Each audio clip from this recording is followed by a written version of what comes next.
Well, let's get going here, Tim. I mean, we sound great. The microphones are hot. We're ready to go. We're live at Deseret Wellness in Provo, Utah. This is our second time recording here. That's right. Utah in the Weeds, episode 38. 38. UtahMarijuana.org is where you can go get all the transcripts. You can listen to the podcast right there. Yes, and we are going to start doing a full transcript of the podcast, which I think will be, it'll be a little different, but you'll be able to find them there. And I think you'll be able to find them there within about 3 or 4 days of when they release on iTunes, which is kind of cool. If you want to read the podcast for some reason, you don't want, weed in your ear or on the speaker. There you go. UtahMarijuana.org. And we are here today with Josh Fitzgerald. He is the head pharmacist here at Deseret Wellness. Yeah. How long have you been at Deseret Wellness? Since we opened up. I came on with them mid-July before we opened up. So, and when did you open again? What was it? Hard to think back. But it was August 31st. August 31st. Okay, the last day of August. Yeah. And it was kind of a crazy day. Oh my gosh, it was nuts. I remember the stories. Yeah. Have you guys heard the stories about how we opened it up, like the Friday before we opened? Yeah. The state changes all our EVS protocols and we're scrambling. Like I get an email from the state and like going, oh, this is the new change. And this is, Friday night. And I'm like, yes. Oh my gosh. Yeah. We got some phone calls because we had a lot of patients that wanted to come down, wanted to be a part of the opening. I think it was, the way I heard it was, they were enforcing rules that already had existed, but were not necessarily being followed to the letter and implemented perfectly around town. Yeah. But that's awesome. Yeah. Pharmacist in charge is your That's my title. Yeah. Were you a pharmacist like at a regular pharmacy before you came here? Yeah. So a little bit of my background, I started working in a pharmacy in 96, fresh off an LDS mission. My best friend's older brother went into pharmacy school. He was in pharmacy school at the time. And he's like, you need to do this, man. It's cool. So I'm like, okay, whatever, So I went down to the Target in Fort Union in Cottonwood Heights now. And they just barely opened up like a few weeks. And I'm like, I walk in there and I said, hey, you guys looking for a pharmacy technician? And the manager's like, sure. And so they hired me on like right on the spot and I started working like 2 days later. And, I worked with Target from 96 to 98. I was with them as a technician, went to pharmacy school and stayed on with them. I was in pharmacy school down in Phoenix, graduated in 2001 from Midwestern, came right back to that same Target in 2001 and was a staff pharmacist. Yeah. They wanted me back there quickly. So I was like, sure, I'll go back. The manager just left then. And so there was some shuffling with the management there. So I started there as a pharmacist. And then, 2005. So I live in South Jordan, Riverton, South Jordan area. And, the Target out there in the district opened up in 2005. Well, late 2005, it opened in 2006. But as soon as that happened, I jumped on it and I was like, hey, I want to be a part of that. So I was there from 2006 to this last July. And so now you're dealing with cannabis. I mean, you were here you're at a regular pharmacy dealing with regular pain pills. Yeah. And then you come in here dealing with a little more natural. I mean, was that a hard shift for you? Oh, definitely. Like, honestly, it was a huge learning curve because one, I'm not a card holder. Just to put that out there for everybody. Don't use the stuff. Have you ever used cannabis? No, never. So I'm kind of like this is, we got to get into we'll get into it. Yeah. I always bring this up because it's fun to talk about. Like, I'm not a user. I shouldn't say user, a partaker of it. I say the same patient. You know what though? What is there? There is no wrong way to talk about it. In my mind. I agree. Right? Weed, marijuana, cannabis. You call it whatever you want here. You can call use, smoke, vape, consume. A lot of it is just lingo that we use. Here in like a medical setting, we kind of keep it a little bit more on the professional side. But in your podcast, yeah. Right. But this. Okay, but you went through the whole opioid epidemic. Oh yeah, in the late 90s through the early 2000s. Yep, and that's like you were in the heart of it. And I hated it. I hated every minute of it. Yeah, like to see these pill mills popping up in downtown Salt Lake and out in West Jordan. And we'd see the patients come in and we'd see the doctors that came writing the same thing over and over and over again. I hated it. And there's nothing I could do about it. Like it was a legit prescription. I mean, honestly, it was a legit prescription. Yeah. But it's coming from a pill mill. And luckily over the years, there's been some changes to that kind of stuff. And there's been some, law changes that have been implemented to help, curb some of that stuff. It still exists though, unfortunately. And I hated being a part of it. And that was one of my decisions, not the decision, but part of the decision that made me want to leave that industry and come over here. So what made you want to even investigate cannabis, marijuana though? Like, you know what I mean? Yeah. Like, what made you even be open to this? Well, so working at the Target that I was at for so many years, there was a family that has a home in Colorado. Where is it? Southern Colorado. I can't. Grand Junction. Grand Junction. Okay. And they have a daughter that's had epilepsy her entire life, and they got this summer home down there, and they would go down there, and they started using some CBD and THC combinations to kind of help with the epilepsy. And it got me thinking a lot over the years. Like I'd see them take this drive down there, multiple times a month, and to see the change in this little kid that was having seizures multiple times a day, knocking it down to like maybe a few a week. That got me thinking about, what this industry entails and how we've kind of lost it. And then after that, it's kind of just me just researching it. And, when I saw the position open up here at Deseret Wellness, I was like, oh, should I apply? I'm interested, but should I apply? And leaving that, industry that I've been in for, almost 25 years, it was really hard. But, the more I looked into it and the more I saw how they do things here at Deseret Wellness, I was really like open to the idea. But to see, and that little girl that I dealt with before, she wasn't the only one. There were other people too.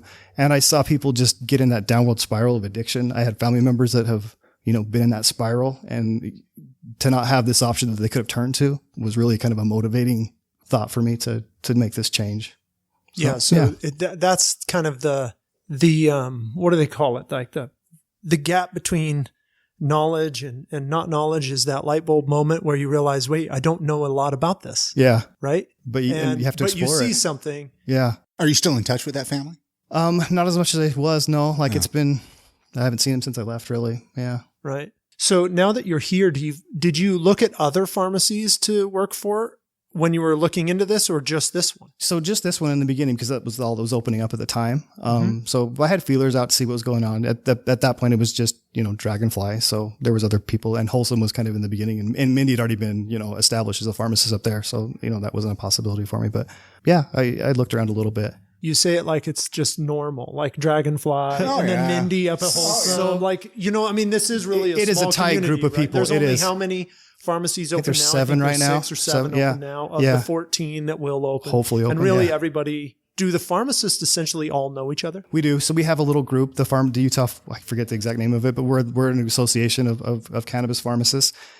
We talk monthly usually and, go over things and voice our opinion when we need to voice it to the state, and as a group kind of. Yeah, we're very tight knit in a lot of ways. We don't talk all the time, but if I have a problem, I'm going to reach out to Kevin up at Dragonfly and see what's going on there. When Brian was over at Curaleaf, I could reach out to him too. So yeah, we know each other. Yeah. Yeah. It's fun.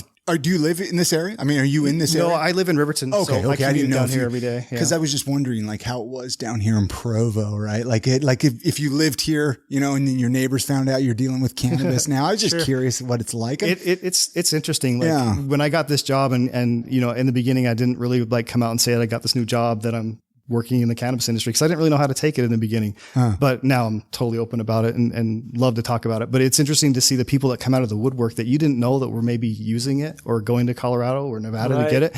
And, they'll be, hey, Josh, I've been getting it from Colorado for the last 5 years. And, and I need to come see you down here. Yeah. And so that opens up some doors, and I can talk to them about it. Like I told you, I'm LDS. Sure. I'm kind of like, the token LDS boy around here.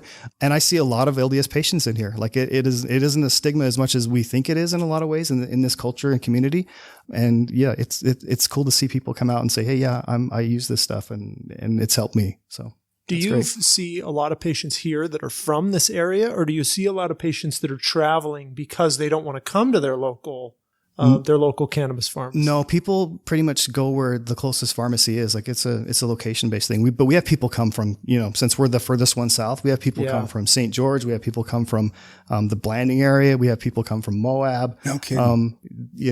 We're straight out of the mouth of the canyon here, out of Spanish Fork Canyon. So we get a lot of the Southern Utah people, but to say that the majority of our patients are based here in Provo and Orem and Spanish Fork. Speaking of that, actually, I have a question on that topic since you have people driving here so far. It's been a while since I've been to your website, but you guys keep it up to date pretty much with like your product? Oh, yeah. Okay. And I'm glad you asked that, because we just changed to an online format that gives a little bit more of our menu options, and you can actually make online orders now. So yeah, that's been huge over the last week. It's pretty new to us. And you do the curbside pickup. I saw it there. Yep. And do you take the Hyper app here? We do. Okay. Yep. Hyper and everything. Yeah. Are people still using cash primarily, or are they switching over to Hyper? We would like them to switch over to Hyper, but it's primarily cash. I think it's going to be that way for a little while. Is it because people are still afraid of like they're afraid of the system knowing being tracked. Yeah, I know, right? People talk about that being tracked all the time. Yeah, people do not want to be tracked with cannabis. Yeah, and I try to alleviate some of those concerns. Hyper doesn't really track you in any way. Yes, you're a user on that platform, but you're being tracked in EVS. I was going to say, that's what I was going to say. Every purchase you make right there. And to kind of go back to what we're talking off the podcast with the whole controlled substance database that you guys talked about last week with Deseret. With Deseret, and they put it in this little article I read on the news, and they kind of hit it at the bottom of the article, right? Like, oh yeah, by the way, we're going to put you all on another state-run database. Yeah. And, there's good and bad to the controlled substance database, but everybody is being tracked. So if anybody has any concerns, you are being tracked, but it's in a good way. Like the state's here to help us out. Our phones in our pockets are tracked. I know. I mean, they know the phone knows more about you than you do. Yeah, exactly. Are you thinking of ever using cannabis? Have you ever thought about using it? Like even the lotion or So I went to my primary care physician because I like to run a lot and I've had some issues with my heel over the last couple months, and I made an appointment with him and I'm like, hey, I want to maybe try cannabis. I said, this is my new job. And we've known each other for years now. Right. And, he was hesitant about like giving me that letter. And so, is he a QMP? No, he's not. So he was going to give me a letter and I was going to try and go to a QMP. But yeah, I definitely want to, at least try some of the stuff. I don't have a true qualifying condition in the sense of other people do, but yeah, I have chronic pain in my heel, which I think is a qualifying condition, right? Is it pain? I mean, I was going to say, is it pain? So that's what somebody who can tell you that it is a qualifying condition. Yes, that's a qualifying. So condition. I'm especially for like topicals. That's what I really want to do. I want to try some edibles and I want to try some topical to help with this pain that I can sleep at night, and hopefully I can get an appointment with somebody here in the next little bit. But that's I want to give it a try for sure. It's interesting. Do you feel like you've come to that because you're involved in it? I mean, we talk like when we were all in school, they said, don't hang out with those kids because the more you hang out with those kids, the more likely you are to get into trouble and use cannabis. And look what happened. You started hanging out with them. So is this the truth, or is it just the knowledge? It's the knowledge. And it's the truth in the sense that it is the knowledge. Yes. And I'll tell you the story real quick. So I've got a good friend that she's dealing with a lot of shoulder pain right now. And she found out she had a herniated disc in her neck that was causing the shoulder pain. And she came in here because she didn't want to take opioids. And so she wouldn't have come in here unless she would have known that I was here. So in the sense that like the association with me and her, gave her that entry to get into here. And same with kind of goes with my situation. The knowledge that I have is that entry to get into here and pursue this kind of, thought and treatment method. Yes. Okay. So this is exactly the point that I think needs to be made, is that it's not the association with the wrong crowd. No. It's but it is the association with the cannabis crowd. Yep. It's the association with the correct cannabis crowd that makes the difference. Yep. And it's just a sharing of knowledge and sharing of experiences too with it, and being comfortable with using it. Like there's definitely that stigma that's out there, and we have to change that as a community.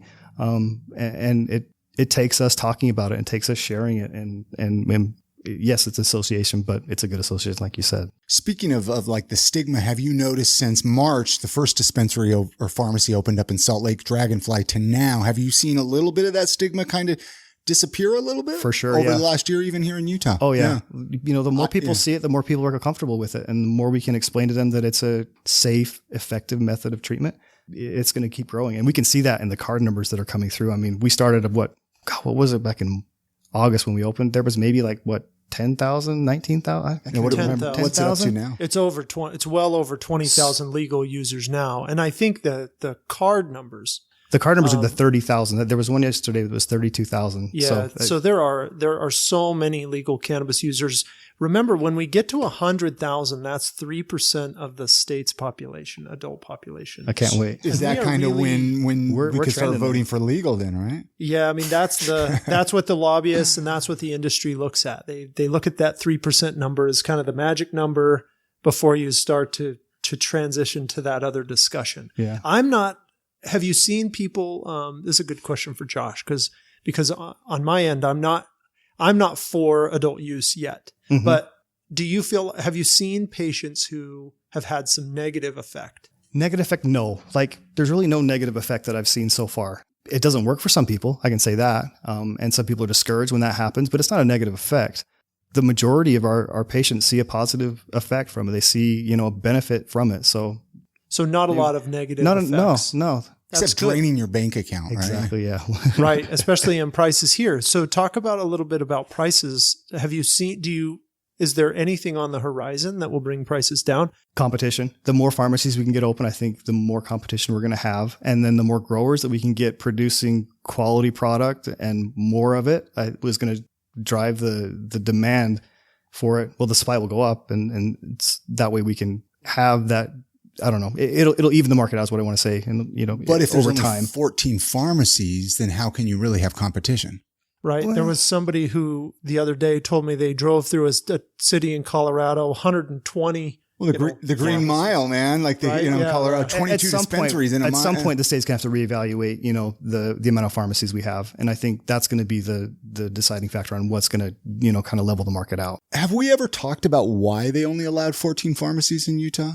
Originally it was the central fill. Remember, I remember that. You were going to go to the central fill, and that was the blister packs. And then the central fill pharmacy would distribute it out to the health departments, and then they would distribute it out to the patients. But there was some problem with the health department employees, doing something federally illegal, dispensing a federally illegal product and not needing to force or not forcing them. So they, again, compromised with a small number of the 14 pharmacies retail pharmacies. Yeah. I'm just wondering where they got 14 and not 20. I've never heard that. Our state, it was their buddies, right? Though, you have Deseret Wellness has a pharmacy in Park City that's going to open. When do you think that pharmacy? We're shooting for early February, late January. Yeah, sometime in that time frame. Early February, late January. Yeah. And is home delivery going to be a part of the Deseret Wellness? It's going to be our core, I think, up in Park City for sure. Just the way that the demographic is up there, with the seasonal people there too. I think it's going to be very core to how we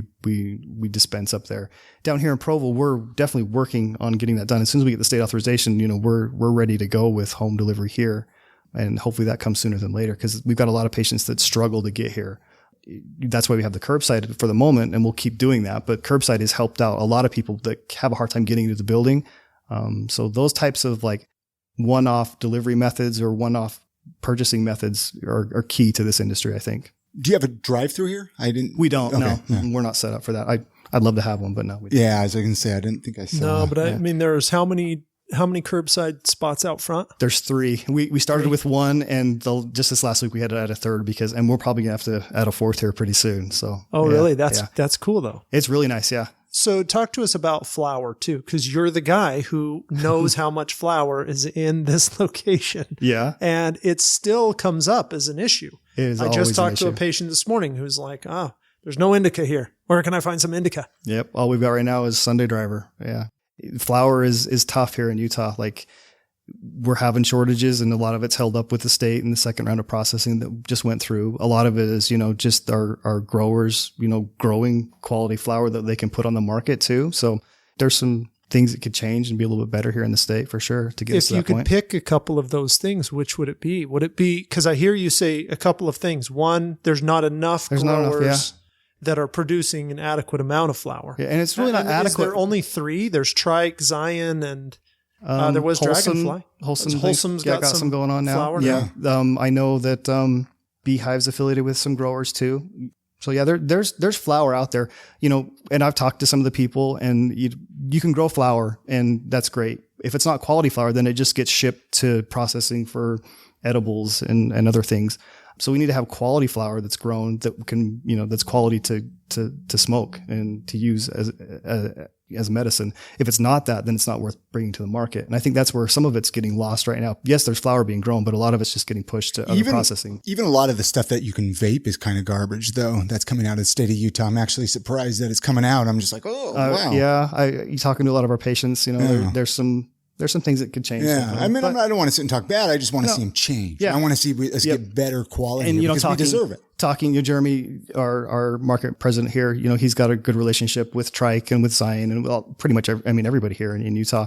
And they're making strides to get to that point. They want to produce as much as they can. They want to produce quality product, and they're getting to that point. And, we'll be there soon. I would imagine by mid to next year, I think we'll have plenty of flower to go around. On that, I have a question on that. It popped in my head here, and you might not be the person to ask. We should have asked Sean this when we were recording with him, but are they limited to how much they can grow in a space, or can they grow as much as they want as long as they have a license? They can grow as much as they want in a space, but they're limited to how many square feet they can grow in. Oh. And to that point, like, Zion opened up a ton of extra grow space. Oak Ridge over here, just south of us, and they've got a grow going up in northern Utah too. I mean, they're making those strides to get to that point. So we're grateful that, they're investing. That's a lot of money that these growers are investing into our market. Yeah. And the greenhouses, just additionally to this point, is, you have, if you want to grow cannabis quickly, then you need an existing greenhouse to take over. Mm-hmm. So you got to take over somebody's poinsettia operation, and they've got to know that they're going to get paid, and they've got to make some modifications for security because you can't just grow a bunch of weed in the middle of, Ogden and expect it not to get stolen. Yeah. I mean, even the hemp gets stolen, right? We talked to Mike Rodriguez. I've heard some stories about some of the Southern Utah stuff that's happened down there. So yeah, they're making progress. I think, like I said before, I think mid next year, I think we're going to see a levelization of the flower market and starting to see some normalization of like what we can have in stock and making sure we have the same things in stock. That's what we're kind of worried about here. And what we try to strive for is having the same things in stock every month. So when someone can come in and they've been using Gorilla Glue from Trike and it's working well for them, heck, they come in the next month and we don't have it for them. And, I feel horrible. It's the worst. Yeah. They want this medicine. And, in a traditional marketplace, in a traditional pharmacy, that's unheard of. And so to me, that hurts me as a pharmacist. It just makes me feel horrible. These people want this medicine. I can't give them their Khalifa Kush vape cart that they've been using for the last month because we're out of it. And Trike's trying as hard as they can to get it to market. We'll have some soon, but it's such a young market here in Utah that we can't expect too much of what they're doing at the same time. So we got to have some patience on our end too. Since this will be going up Friday, can you give any tips on when any stuff's coming in, or is that not something you're allowed to talk about? I am not allowed to talk about it, but I will say this: keep an eye on our website. Okay. Nice. Okay. And you keep that well up to date. Always look at any pharmacy here in Utah. Look at their website before you come in. Like you're not going to be surprised when you get here. Everybody keeps their websites completely up to date, and that's just the best way to get the information before you come. You mentioned like Gorilla Glue and these names. As a pharmacist, do you feel like these are more fun names for drugs? So as a pharmacist, and I tell this story all the time, as a pharmacist, one of our first days here, I'm selling a cart to this little old lady that she's been vaping for, a few years from Colorado. And I'm selling her PPD. And she's like, PPD? I've never heard of PPD. I'm like, oh, yeah. And didn't want to continue with it any further. And she kept bugging me. Well, what is PPD? And I'm like, okay, it's purple panty dropper. And like everybody in the pharmacy just busts up laughing. Yes, like the names are pretty funny and crazy. Yes, we could probably do better at naming them, especially in the medicinal market. I think it's a little bit weird. We've had conversations with this in our with different pharmacists, and it's just a market though. It's just, it's where the market came from. Exactly. Yeah. So like for, since the tax acts, the Marijuana Tax Act of 1937, we lost that ability to, have cannabis and marijuana in our culture. And luckily we had these hippies in California that were growing it for us and keeping it alive. And if we didn't have them, we wouldn't have what we have today. And unfortunately they named it, not unfortunately, I shouldn't say that, but to some extent they named it some crazy things. And that was just because of their culture. And we have to accept that was part of their culture. Can we change the culture today? I think so. I think we can make it a little bit more medicinally friendly. But you need to remember your roots. And I think that's the problem is too many people in the industry now are trying to forget it. Yeah. Trying to make it too glamour, let's make it look all fancy and why there's people still in prison for paving the way.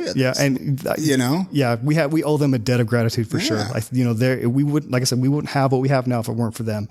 The growers that were coming out of California and, the Pacific Northwest and Florida and, even South America. We have these plants, we have these hybrids that they cultivated for us for years, and we should be grateful for them. Yes. But I know what you mean. I disagree in the naming method. I know what you mean. I know what you mean. And that's going to be a back and forth for years. Those are the people that are taking themselves so seriously. Yeah. You got to rename everything and you got to, could we do a little bit better? And, does the little old lady, probably prefer a name that's not Purple Panty Dropper? Yeah. Maybe, but maybe she just doesn't take herself serious enough. And she's probably telling like, all of her friends. She's like, at the same time, like I said before, she laughed and it was a fun time in the pharmacy. So, right. So there's two sides of it for sure. Right. Yeah.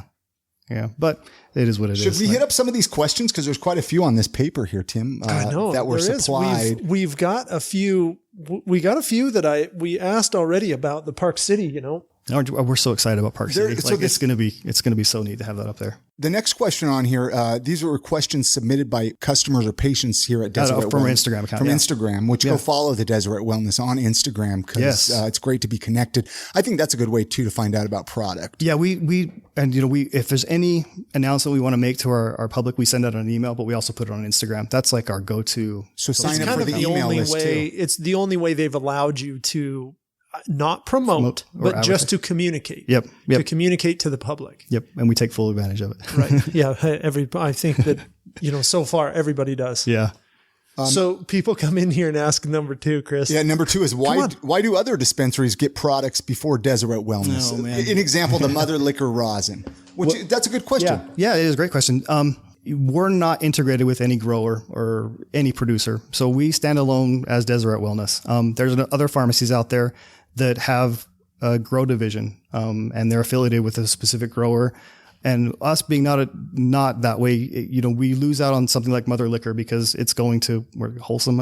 Who's getting it? I can't remember. Actually, I think Dragonfly has some now too. Dragonfly. Yeah. They're vertically integrated. They have a grow. Yeah. They have, and that's what you're talking about. Right? So if I have a grow, I'm going to put my rosin that I made in my. Why would any smart business person give it to somebody else when they can sell it themselves in their pharmacy? So an advantage to them to do that, but a disadvantage too. Disadvantage in the sense, we can't get it. But that also, we're not beholden to any specific product. This is the disadvantage to them and the advantage to you. Yeah. Because you get to choose We can choose what we have, and we get to choose, like you said, the best products we have. We can cultivate specific relationships with a lot of our growers, and making sure that, we can secure other things a lot easier than some of the other vertically integrated pharmacies.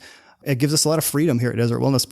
We don't answer to any grow site, so we sell what we think is quality, and what we have here at Deseret Wellness, we think is quality, and so we're gonna have the products in stock that we know are going to help people, the medicine that we feel is the best medicine for our patients here at Deseret Wellness. So, as a pharmacist, do you think that's an important distinction between you and the other pharmacists? Not that I'm asking you to talk negative about other pharmacists in the industry, but do you think that those vertically integrated businesses, the Wholesomes, the Dragonflies, are the pharmacists, do you think they're going to have to fight against the corporation trying to push their own product? I would say yes. They're going to have to, they own that product, so they've got to sell it, right? I mean, it's their product.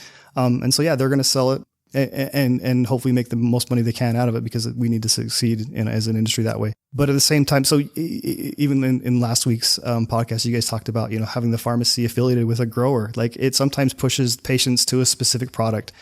That pharmacy may feel that they need to push that product to their patient, and not to say that it's a bad product and the product would help that patient. But here at Deseret Wellness, I think we have the opportunity to have a variety of products in stock that people can choose from. And specifically pick the product that we think is, best for them. And that gives us a lot of freedom, like I said before, and a lot of benefit for our patients here. I'm so glad that you said that all. Yeah. Do you want to ask number 3 here, Tim? Yeah, I do. Okay. Does Deseret Wellness have their own cultivation or plans to do so? So you've talked a little bit about that you don't have your own cultivation, but is there any plans to develop that? There's no plans, but who's to say maybe later on, if the market shifts that way, we're open to it. I mean, we're not going to shut down, something that might benefit, but no, it's not on the table right now for sure. Definitely not. Yeah. Shoot, I'm even open to that. I mean, we're all I think that the more we're involved in this, Chris, the more you and I have talked about off the mic, we're learning so much about cannabis and about growing and about all the stuff. That'd be so fun to put a couple of plants in your backyard, in the greenhouse in the backyard. One day. Maybe one day we'll get there. It's fun to talk to people like in California that just kind of have some growing in their garden. Right. It's like, gosh. We have a lot of patients that have moved here from California, and they talk about the old days when they were living there and they could have a few plants just to hang out in their backyard. Could you imagine that? Yeah. There was a guy that was in here last week, and he was saying that, he's been growing the same plant here in Utah in his basement, and he's been growing it for 7 years, and he left to go on a state. He's an oil worker, and he left to go out of state to work on it, left it to his brother, and his brother killed it. No. And he said the stalk was like, 4 inches in diameter. It was an old plant. An old mother. Yeah. And it died, and he was pretty sad, and I was pretty sad for him. Yeah. Wow. The next question on here is if or when you guys are doing delivery. And I know you've talked about delivery a little bit too. As soon as the state can authorize that and get it ready to go, we're going to jump right on it. Any kind of an estimate of a goal? Like, are we looking at a month or 6 months, or you have no idea? We're hoping sometime next year, early next year is what I'll say. Yeah, early next year. Yeah. Let's see here. I'm just going to keep going with these, Tim. He's changing out the video there. We're doing some video, so we'll see if we can do anything with this video. So pay attention to that when we announce that, listeners. Will the flower supply become more consistent? It seems like flower goes so quickly at all pharmacies. And when will more products be available? And I know we kind of talked about that. Yeah, I think mid next year, I think the market's hopefully going to level out. I don't have a lot of specifics and knowledge on that, but talking to people in the industry, we're hoping so. It's kind of a given. If you watch a lot of industries that open, it takes a little second to kink it, iron the kinks out. Yeah. And I know I've said this on other podcasts. It's like people got to remember there's been a lot of wild stuff going on this year on top of rolling this out. So it's kind of like that's kind of held things back too. It's been a crazy year. If this year was as normal as every other year, we probably could be way ahead. And I like to talk about this. Would you have had Park City open, do you think, in a normal year? Yeah, we would hope we would have had it open by now for sure. Yeah. I think you would have opened here in Provo earlier too, right? A few months earlier. Yeah. Probably about a month earlier if we could have. Yeah. But COVID held us back on the build out quite a bit. COVID held us back on, hiring people and getting things up and running. So we had some issues, but we were able to overcome it in the end. And that's what I think we all need to pay attention to is like, hey, at least we have them. Yeah. It might not be perfect. No. But we could not have anything. And look, there might not be the products you want, but it's already leaps and bounds better than it was in March and April and May. The availability of product is by far better now. Much, much better. Yeah. And there's a lot of product in the pipeline. We were just in Payson, and let me tell you, there's a lot of product down there. Where were you guys at? We went to Zion. The Zion Grow. The Zion Grow. Yeah. And we want to go out and see, the trike facility too, because we want to see, because the listeners, they want to know. Yeah. Like what you can't see, you don't believe nowadays. Yeah, exactly. Yeah. It is coming. It's going to be here. I tell this to people all the time. We're kind of in the wild, wild west of medical marijuana here in Utah. And everything's changed so fast and so quickly. And we just need to kind of be a little bit patient with it. And we're only into it 6-7 months, really. We've developed a whole market in this amount of time. This is insane. This is great. Mm-hmm. And 2 years from now, I think we're going to be in a lot better spot. So, exactly. Yeah. Exactly. Patience is key right now. Okay. This last question. It's a good one. Because this is a good question and one we've never asked anybody before. Think so. Okay. Josh, is there a way to set up so my spouse could pick up my order? Mm-hmm. I'm wondering if there are many options for people who have a hard time traveling or can't drive themselves. Yes, there is an option. You can become a caregiver with the state. So if a patient is unable to come to a pharmacy, whether that's because of age or any type of physical ailment that they can't get here, you can have a family member or close friend get a caregiver card with the state that's attached to your card that says that person can pick up for you and purchase for you. And that is key to a lot of people here. And we've been trying to talk with people about that.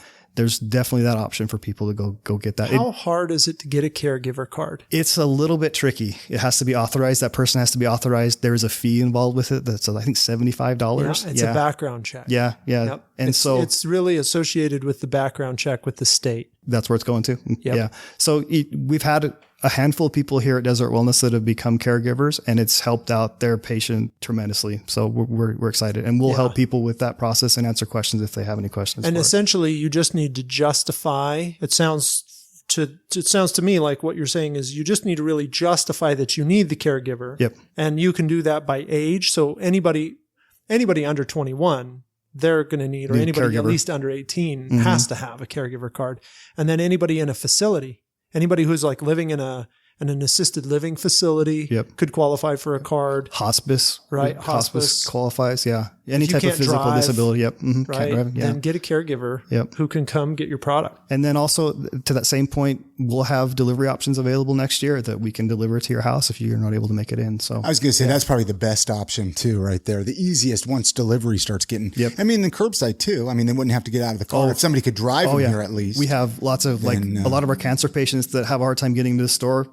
They'll have someone drive them here. We go out there and help them at curbside and get their order taken care of. So options. Can you do a consultation curbside? I'm sure you've done it. We haven't done like a technical one, but we do offer like a telehealth here. And so we always have that available to people that can't make it in. If you want somebody to come into your consult with you, so say you're just not feeling comfortable going in by yourself, we make those changes we usually bring them into this room that we're in here today and kind of have like a group consult with the whole family. Sometimes it's pretty cool.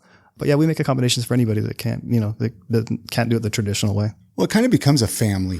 Oh yeah. Like a situation, because if there's one person in the home using cannabis, I mean, kind of everybody is part of that, really. Yep, they're going to know about it. Right? I mean, whether it's smell or something, Yeah. And like the buy-in on the cultural side, especially like growing up here, LDS, this religious community. I mean, you need to know that, what's grandma doing? Yep.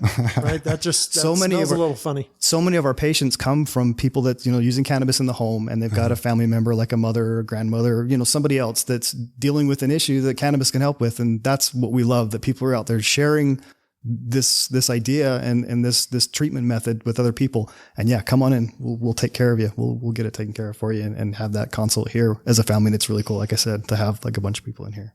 It's been cool to talk to you about that. It's a good perspective. Dude, you've given us so much new information, even different angles with compared to some of the people that we've talked to. Any other questions? I don't know. I'm trying to think of any other things that you want to discuss. Why the mics are hot, or I'm trying to think just so we don't. I mean, cards need to be wrapped up by the end of the year. Yeah, that's one thing we need to really point out. That on every episode, but it's important. Man, I mean, here we are 2 weeks away from your letter not being valid. And we've got about 12,000 letters out there that the state's estimating right now, last I heard. Yeah, that's what the state is estimating. Yeah. And we know that there's got to be more. And it's still literally 2 weeks away, people. We've been hounding people. Every time they come in with the letter, we're like, please go get your card. Please help us get, you get that card. What are you hearing why people aren't? What's the biggest holdup?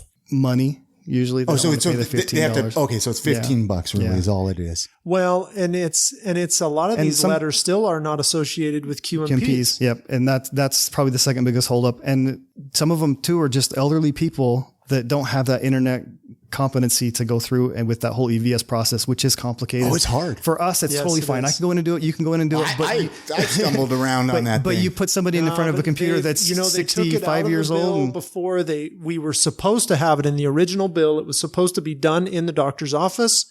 At the time you got your card, it was part of the statute. They took it out because it was too cumbersome. Yeah. And I mean, they might have should have left it in because and a lot of the QMPs are doing it still. Yeah. I mean, the good ones are doing it there. Yeah. All the QMPs that we see that are doing it, their patients are having a much better experience. So if the QMPs are hearing me right now, please help your patients get that. Cause that's the first step pretty much is right at that first visit and need it taken care of. But I'm scared the new year's going to roll around and we're going to have all these people that can't come in here and get what they've been taking and using and benefiting from for the last 6 months. So I don't want that to happen to anybody. And I'm afraid it's going to happen to a lot of people, unfortunately. Well, we'll be ready. Yep, we're here. Actually, why we have you on the podcast, let's promote Deseret Wellness a little bit over the holidays. Are you guys going to be open like the day after Christmas, before Christmas? Like what, New Year's? What's the plans there? The only hour changes we're having right now is Christmas Eve. We're going to be closing at 5:00. After that, Monday through Saturday, 7 to 11, normal hours. So day after Christmas, normal after, which I believe is Friday after the day after Christmas. You're open until how late? On Christmas Eve? No, on normal 7. Hours? Normal hours, 11 to 7 p.m., 11 a.m. to 7 p.m. Yep. Every 6 days a week. 6 days a week. Yep. Got it. We're closed on Sundays down here. Okay. Cool. Yeah. I mean, it's appropriate. You can't be open down here on Sundays. I think there must be some rule. Beehive, I know, is Sunday. I think Wholesome's Sunday. I know Dragonfly's not Sunday. Yeah, I think Beehive and Wholesome, but this is a great. I like coming down here. I don't really mind the drive. No, it's not a bad drive, and especially if you guys have the product, I could see a lot of people from Salt Lake coming Oh yeah. Down here. People will go where the flower is right now. And so if you've got flower, you'll get people from anywhere in the state, really. What's Deseret Wellness on all the social medias, Instagram, Facebook? Are you on Twitter, do you know? Or, I mean, Twitter's kind of one of those. I don't think I haven't seen a Twitter account, but yeah, Deseret Wellness or Deseret-Wellness. We've taken most of those handles. It was great talking to you, Josh. Yeah, it was great. Thanks for coming down here, guys. Yeah. Like, we appreciate this. It's nice to have some good conversations around medical cannabis in Utah and exploring some different ideas. I think it's great. Thanks for coming down. Well, you can get a hold of me at utahmarijuana.org. You can see our couple of billboards up now. Are they all over now? They're kind of all over now, which is exciting. Are they all mostly in Salt Lake though? Yep, they are mostly in Salt Lake. We've got a couple in Ogden, but utahmarijuana.org is a good place. And we've written a couple of blog articles about the letter situation and what's going to change come January 1st. Decent place, I think, to get information. And our podcasts are all up there with summaries, and they'll be transcribed, and we're catching up on those. But so people can reach out to you, like if they want to even get their letter to a card. I mean, if you help them. We set have that an up. entire program. So if you go to utahmarijuana.org and you chat with us online, or you call us, we will help. No matter who your QMP is, we will help you navigate the system. And there's no cost associated with that. Okay. Just the 15 though. Just the 15 for the state. We'll reach out to your QMP, and if they're not planning on becoming a QMP, or we'll reach out to the person who wrote your letter, I should say, if they're not planning on becoming a QMP. It was at that moment that I looked down. I noticed that the recorder was off. The SD card was full. But I also knew that the recording was almost over, so I didn't want to bag the rest of the conversation. I just told Tim, I said, hey, I'll just close this out at home. I'll say a few words. I'll close out the podcast. So anyway, here I am. Thank you so much for listening to that episode with Josh and Deseret Wellness. Such a great pharmacy down here in Provo. Go check them out if you're in the area. Say hello and tell them that Utah in the Weeds sent you. We also set up a voicemail number that you can call in if you have any questions for Tim or myself, if you have any feedback that you want to give, or if you want to be a guest on the podcast, give us a call, 385-215-9557. Nobody will ever pick that up for you. It goes right to voicemail. Say a few words. We might play it on a future episode of the podcast. We would love to hear from you. You can listen to my other podcast at iamsaltlake.com, I Am Salt Lake Podcast. I do that with my wife, Chrissy. Go check it out. We got a brand new episode every week. We're talking to business owners, artists, musicians, tattoo artists, everybody here in Salt Lake City. iamsaltlake.com. Go check that out. And utahmarijuana.org. Go check that out. Make sure you get your card by January 1st there, because those letters aren't any good after the end of the year. Anyway, that's all we have to say. Make sure to subscribe in iTunes or wherever you listen to this podcast, and we'll catch you next week on the next episode of Utah in the Weeds.